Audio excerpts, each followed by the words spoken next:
What's up, world? This is Raul with LiveLOUD coming at you guys again with another episode of Say It Loud, video podcast interviews of game changers around the world who are integrating business and impact, who are creating such magnificent work out into the world. And it's really a space where we get to come together to hear the stories of what they're creating, but also what got them there. What's been the journey that they experienced and transformed it. Again, if you guys are here to tune in for some more stories about more impactors, please follow, subscribe, share. This whole purpose is to really radiate the good that people are up to out into the world, in a place where we could come and be as we are and be as humanly imperfect and perfect as we come, and sharing it and being able to say it loud. So today my guest is Mary, who I've recently been introduced to from a lifelong friend who was actually on the podcast before. And I really got excited just to have a couple of brief conversations to hear what she is creating into a world. So Mary, thank you so much for joining me today. My pleasure, Raul. Thank you for having me. This is a wonderful experience. I'm very humbled by it, and it's a pleasure to be here. My name's Mary Hanna, and I'm a nurse. I'm a registered nurse, and I have been for over 30 years. It's been my lifelong goal just to continue on in nursing and go as far as I can. And quite recently, I obtained my doctorate in the philosophy of nursing. So I was able to achieve that, and along the way, continue taking care of patients. And that has been my journey in life. And as everybody knows, everything has changed quite recently with the pandemic. My overall goal was just to try to make things better for nurses and for the patients that they take care of in healthcare. I did a study on level 1 trauma nurses and moral distress that occurs from what they see every day in their life. And I basically interviewed 11 nurses trying to find out, what their experience was. And my goal was to tell their story and to listen and let them, not for me to say what's happening, but let them say what's happening. So it was quite an eye-opening and rewarding experience for me. Yeah, that's really incredible. So what got you into, as a nurse practitioner, what transformed it into starting to pay attention to what the nurses were experiencing? Was it like your own, what occurred for you that you started to ask questions to other nurses about what they were experiencing and going through? Yeah, it's so much, and that part would be hard to pinpoint. But I think it is an understanding that you develop when you're right there in the midst of it, working with people, and realizing that, it's a trauma. It's a trauma. We're experiencing a trauma, and we have to get through this and be the strong one. And then it's on to the next one, So you're living your life in this trauma daily over and over again, and remaining strong and able to keep doing it at the same time, having a quality of your life and being able to take care of your family, take care of your patients, take care of yourself, and live your life and have it be enjoyable. So to maintain that, and at the same time to do it the right way, keep doing the original thing that you went into nursing for, which is to take care of patients, and to do good. So let's continue doing that and doing it the way that we intend to do it, and, keeping ourselves strong. Yeah, I think that's such a powerful thing to even just say, the simplicity on asking, how are you doing? And how are you really doing? That actually reminded me of one of my friends growing up, that, he became my best friend. We were all hanging out, and we were all actually in a circle laughing. I think I was 11 or 12 years old. And I experienced some hardship, growing up in my family, and a lot of things emotionally just weren't aligned, and things that were really bottled up in me that I didn't know how to interact with. I didn't know how to express, and I didn't know that there was anything that I could do about it. I was a kid. Sure. So, and he asked me, we were all in a circle laughing, and he's just he takes a second to look at me, and he's like, "Are you all right?" I'm like, Yeah, I'm fine. He's like, Are you sure? And in that moment, I felt like, do you see me? Like, do you see what's going on with me? No, I'm not all right, man. Like, I've been waiting for someone to ask me that maybe twice to be able to even see that. So the power of a simple really being there and just really inquiring and paying attention, and even energetically saying that I'm here to hold space if you need it, you know, like whatever you might need. Absolutely. And that it opens up a tremendous amount of permission for people to come as they are and what might be occurring for them.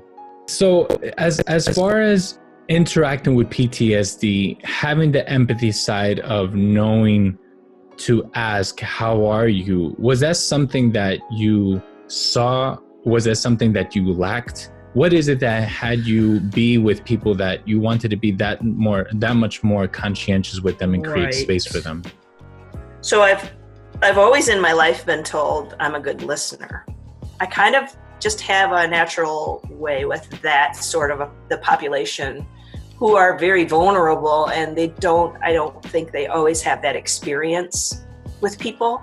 And once they realize that you are there to help them and are hearing them, that opens up some doors, but not just patients and people with mental illness, but people in general. Yeah. And I think that stems from my mom was a very caring, loving, giving person towards everyone. And everyone loved her. She was a great hugger. I think I get that from my mom, that just very loving, giving. She loved children, very easy to talk to.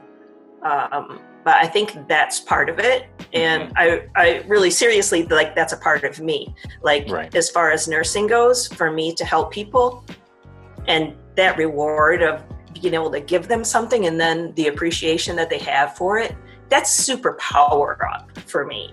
Like that's what fuels me to keep going and to do it more and more and more, because nursing's hard. It's like every job, but it's hard with emotions and life and a lot of, traumatic things. And so, I know that that's my power up, but it might not necessarily be the power up for other people too. Right. So that's extremely powerful. And to know that because of what we maybe inherited naturally and what we learned through maybe our parents, maybe it was some type of leader in our life to really trigger that type of maybe mentality on how we interact with people. I think we all show up, like you were saying, that is maybe not everyone is like that. Like myself as a coach, when I work with people on their personal development, or myself in my business, when I'm consulting with people to reflect on their brand, to be really conscientious about their message and how can we radiate that strategically, all this push and development. I think one of my gifts is to really meet people where they at and support them in really moving forward. Yeah. And as important, I always come back to this comparison of, not comparison, but the synchrony more so of preservation and progression. My strong suit is progression. My strong suit is let's move the needle, let's create results. And I'm hearing that a part of your strong suit is the preservation, is I want to meet you where you're at and create that safe space for you to be where you are in the space of healing, because we can't move forward if we're not, if soundly at least, if we're not whole and complete and give ourselves permission to receive where we are, so we could constructively move forward in creating the next. Yeah, that's a very nice way of putting it, into perspective. In nursing is based on theories, a lot of theory. So when I did my research, I based it on Jane Watson's theory of caring. And one of the components of caring is actually, she teaches that you're not doing nursing if you're not caring. If that component is missing, it's not nursing. I can take care of you if you have a heart attack. I can draw your blood, send you to where you need to go. It's very routine. We can get through this. I can keep you alive because I have advanced cardiac life support. But if I don't care about you and know about you as a person and who you are, I haven't done nursing justice. Yeah.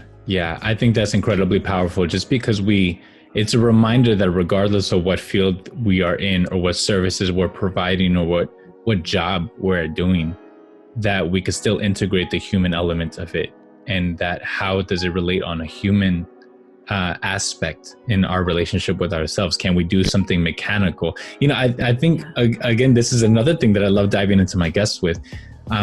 It's embodying the masculine and feminine.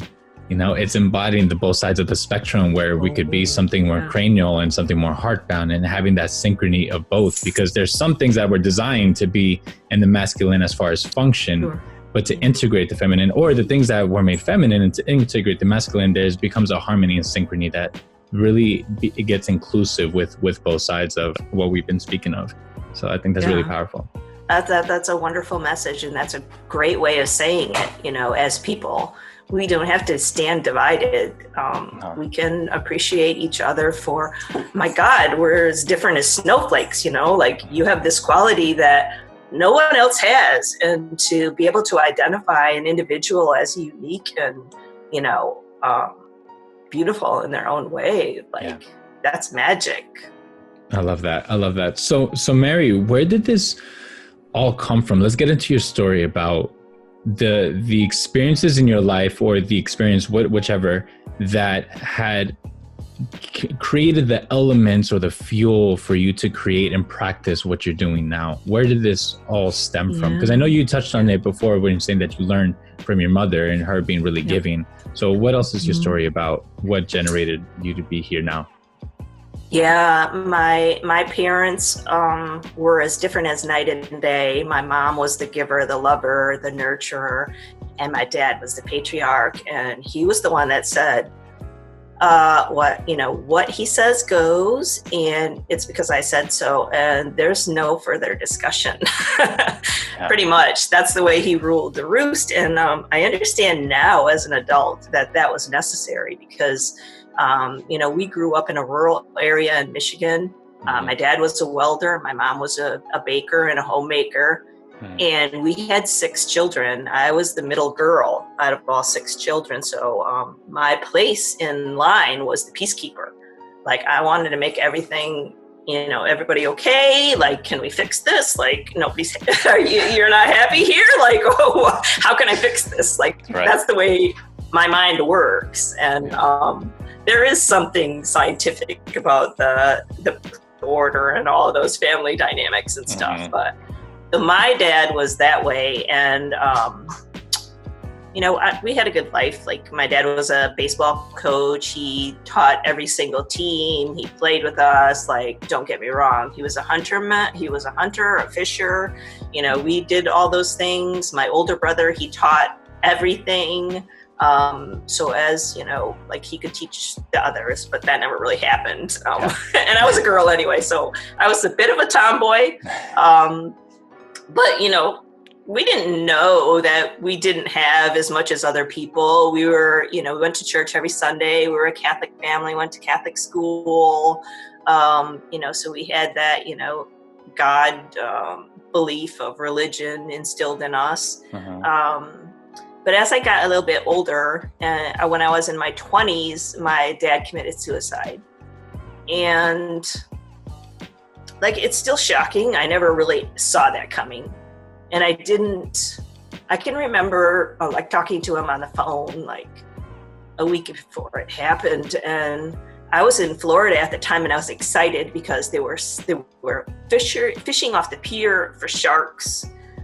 You could catch snappers. And I was giving him this information that I thought he would be so excited, because he's a hunter and a fisherman. And he it wasn't a normal conversation. And I remember saying to my mom, what's wrong? He's not even talking. And that wasn't a very short time had passed, and he committed suicide. So that happened. And I think over the years as a nurse, I saw that happen time and time and time again. But I was in a whole different sort of relationship with this person now that I don't know, and learned through the years how to be able to reach them and ask the right questions and be helpful. And although I couldn't do it with my dad, I was able to do it, and still can do it, with other people. So that, I'm sorry that I'm crying. No, it's perfect. Thank you. Please. So that in itself, to me, is it's another power up, I guess. I worked in detox and psych, and so I worked in every area of nursing except for labor and delivery and like pediatrics. I never was involved in that, but I worked 3 years in New Jersey at a voluntary inpatient detox and psych, and I was able to connect and help and learn about suicide and how to help people and how to ask the right questions to get them the right help that they needed. And over the years, I guess, like I mentioned, going through school, getting my bachelor's, my master's, and going on, I got better and better at it. And I even worked at a hospital where I was able to join the research committee and looked into the Department of Justice. They have a guideline for suicide. And in the guideline, it suggests that you don't just ask people that are suicidal if, these questions. These questions are for everybody. Yeah. Because suicide will throw a curveball at you, and you can lose someone, and so many people will say, oh my God, I never knew he was feeling that way. Well, because nobody asked them, and people that are feeling that way don't always have the energy to say, or don't want to burden you with that. That's a heavy load to lay on somebody. Oh my God, so you want to kill yourself? Now what am I going to do? Mm-hmm. But it's a baby step by step, and it starts with asking the question, do you ever have thoughts of killing yourself? 2 questions. It's 2 questions. Do you ever have thoughts of killing yourself? And, have you ever done anything like that before in the past, or anybody in your family? Because those are super huge indicators of, potential for suicide. You need to ask everybody that comes in, and you even need to ask children too. Mm-hmm. Now, suicide in children it's a huge problem, and you wouldn't think that, oh my God, I don't want to talk to my child about suicide and killing themselves because, I even want them to even know about that. Well, that's not the way to be thinking about it, because they are smart enough to be able to realize, this is a thing and I can talk about it. There's a right and a wrong. It's just like sexual abuse, Yeah. It happens very early, and it doesn't mean that because you're talking about it that it's going to happen, but maybe you can potentially stop something from happening. So, yeah. And then you get that person help if you know for sure, and let the experts decide. You don't even have to do anything after those questions and you get a yes. You just take them to help and let the experts help them, because they know exactly what to do. And then now you're free and clear of your responsibility, and they can, take the steps that they need to get the right help. But it's really quite simple. It's 2 questions. It's not even a minute of time to ask somebody that. The father of my children was very ill. Not when I met him, but over time, he developed liver problems, and he ended up having 2 transplants. And in raising my children, I was already a nurse, but I always thought to myself in the back of my mind, there's going to be a time when it's only going to be me. I'm going to be responsible for taking care of these kids. So I went to school, and I had a full-time job, I had a sick husband, and I had 2 little kids. And today they still remember going to chemistry class and me thank God, Jersey City, New Jersey, in their university there, I took my kids to class. Wow. I don't know where else you could do that, but nobody ever said to me, you can't do that.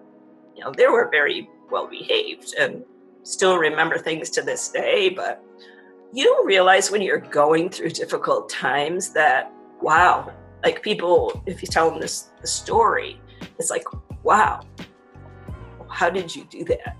I didn't even I didn't have a choice, and I was doing it for the future. In the end, we're all people. So,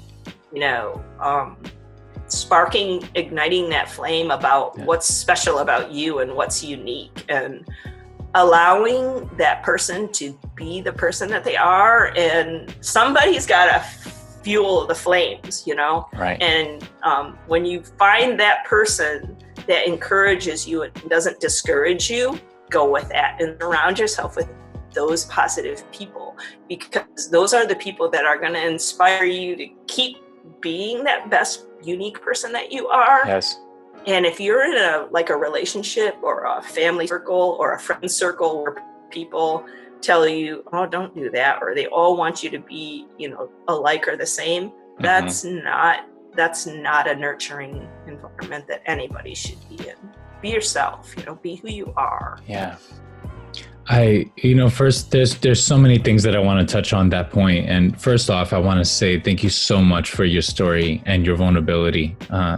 And let it be clear that there's never a need to apologize for bringing that human side of it, where we could experience that vulnerability, that hardship, or those wounds, because they're also what make us beautiful, and they're also what make us resilient and strong and maniacs on our missions to create what we want to create. I could identify with that. So the two things that I want to share, and I want to come back to getting more information from you, but two things that I want to share was one of them, I'll share this briefly. One of them was when I was a teenager, and this was the first time my father was diagnosed with cancer. And all three times that he was diagnosed, it was stage 3, and it was bad. It was never an easy ride, and thankfully he's still here with us. And what the thing that really came to mind, I think I was 17 when I moved back to Texas to go take care of him. But up until then point, like from coming from chaos to my household when I was a kid to coming to New York, when God bless my mom, her mission was keep us alive, keep us fed, take care of us to the best of her ability. And I really don't want to do disjustice to the mother that she was by saying this, but emotionally there was a bit of a disconnect. And I experienced kind of really being lost in my own world. The inner critic always says, yeah, but it could have been worse. You shouldn't say that or whatever. But I'm just saying it. Yeah, that sure. I experienced that. And then when I went to Texas to go take care of him, I barely have ever shared this with anyone. I would pray that I wouldn't get up. I would pray that I just, I don't want to be here anymore. All I know from when I was a kid was hardship. Things were good too, but there was a deep pain that was really there, to then being really lost in my teens, to trying to find my place and feeling different, but also feeling really lonely and disconnected and mad, very mad about everything that was going on. To now 17, taking care of a nearly dying dad. Now you have this. I was just I never thought about let me take my own life, but I'm just I really don't want to be here anymore. And that stems into my next story, which was my cousin who passed away, and he passed away from abuse of alcohol. And he literally drank until his body passed. And as close as we were about it, there was something that when he was passing, one of the things that he shared, he's I didn't know that things would get this bad. I didn't know that this would go beyond, the past part of no return, pretty much. Oh, God. And I got really mad about, where was everyone?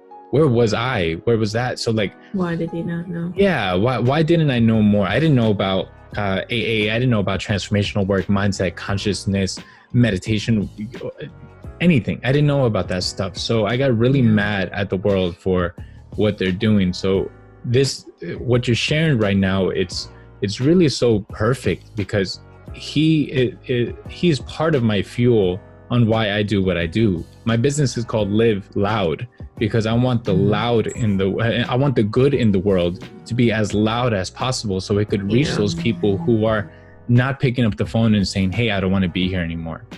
One of my earlier episodes was a veteran that was in warfare for 14 months in Baghdad. For anyone listening, if you guys check that interview out, it's very powerful when he talks about his PTSD and wanting to take his life, and the inability to really pick up the phone and saying, hey, I'm really struggling with this. Hey, this is what's really occurring for me, to not be burdenful because we don't have the words, because it is something that we're supposed to align by. These situations or these experiences, as painful and as hard as they are, when they are embodied and when we meet ourselves with kindness, it supplies us with the tools to be in the world and to really create such dynamic change. I would imagine, I understand so much about what you're sharing about work and showing up for your people. Again, just thank you so much for sharing that story. And I appreciate your vulnerability, your words. You know, I would actually, Mark, which is really funny that we're talking, Mark, when I've gone through hard times recently, he shared, he was like, I would say sorry, but we both know that that's the good stuff that makes us, you know? And I'm like, yeah, and I get that. And we're sorry that we have to go through it. And I'm sorry you had to go through that. And I'm thankful that you've taken that experience and you are the gift that you are to the world, because that's how we continue people's legacy and their purpose of being here. You know, if it wasn't for maybe that, who knows if we would be doing what we are doing right now. It's very, very true. I'm a huge believer in things happen for a reason. And that was another thing that my mom, instilled in me at a very young age. As horrible as anything was, there's always something good at the end. Mm-hmm. And, you just have to wait, and you don't know, but it's all going to work out, and it'll, it's happening for a reason. And just having that in your mind sometimes is enough to keep you moving forward. Mm-hmm. But it's interesting that you mentioned like being live loud and being heard, because as I was learning about my dad and suicide and mental illness, and reading the books on psychology, I was able to identify that he was bipolar. Everything I read, I was like, that's my dad. That's my dad. He does that. He does that. And then I understood why he did what he did. And at that time in the 80s, there wasn't medication that they could give people to help them with this. So he self-medicated himself with alcohol and did what he could. And so it just explains the progression of the illness and the way things happened. But I also identified in myself that I had restrained myself from living loud and being who I was, for fear that people would say I was different, or maybe I was bipolar, or maybe I was just like my dad, and I didn't want that label on me. And when I went through leadership training, actually, is when I disclosed about, because I had never told anybody what happened with my dad. I didn't want him to know. So when I disclosed what happened with my dad and realized that those things that I was restraining myself from being the person that I am, so I wasn't identified, those were limiting me in my ability to live my life to my full potential. Yes. So being who you are and living loud, my God, like that's the secret to success and to life and to happiness and love and caring and all the goodness in life that it can be. Because why are we restraining ourselves from being ourselves and being the unique people that we are? Like, because that's when you're your shining star. That's when you're your Michael Jordan. That's when you're at the top of your game. Mm-hmm. When you live your true life and allow yourself to be who you really are, then you can live loud. Absolutely. I could not agree more. And that also reminds me of another thing that I wanted to touch on that you said about surrounding yourself around people that can meet you where you're at and create a safe space to receive you as you are, while simultaneously holding you to who you get to be, who you want, right. Like the life that you want to live and the things that you want to cultivate. I think there's an importance for both, because definitely. I mean, again, I talk from first generation American. It's this having my own business type of thing is not necessarily it wasn't necessarily very encouraged. It was like, no. You need to work hard for someone and, keep your head down. And again, I think my family was just doing the best they can to take care of me for what I'm at before they realize that I'm just a different breed. I'm just different in that sense. So surrounding yourself, for the people who are listening, to surround yourself around people that get to receive you from where you are, that you are perfectly whole as you are, where you are. And in your intentionality of what you want to grow into, what you want to create, is important to cultivate those relationships and establish, this is what I actually want. And the people that we surround ourselves by can really support and nurture that. But it's really up to us, because this idea of everything happens for a reason, I also subscribe to that idea, but I subscribe to it. This is not written any book. There's no handbook of life saying that, yeah, well, it's going to happen for a reason. But I choose to be mindful of how I'm interpreting this situation and how do I want to respond, because my default reaction might not always be the most sound for myself. My default want about what might be important for me in the moment might not be what actually is really serving me. And so to really pay attention on how do we want to live, how do we want to respond to this situation, can really set off. And then it's just like, take deep breaths, because the wind might be really strong and you might go through some really rough times, and just be patient and kind with yourself in this journey. And it might come tomorrow, and it might come a year from now or later, but just hold on, and we could transform it into living the life that we want to live. That's wonderful. You have a wonderful way with words. Thank you. You're very reflective in your thinking, which is that's a great quality.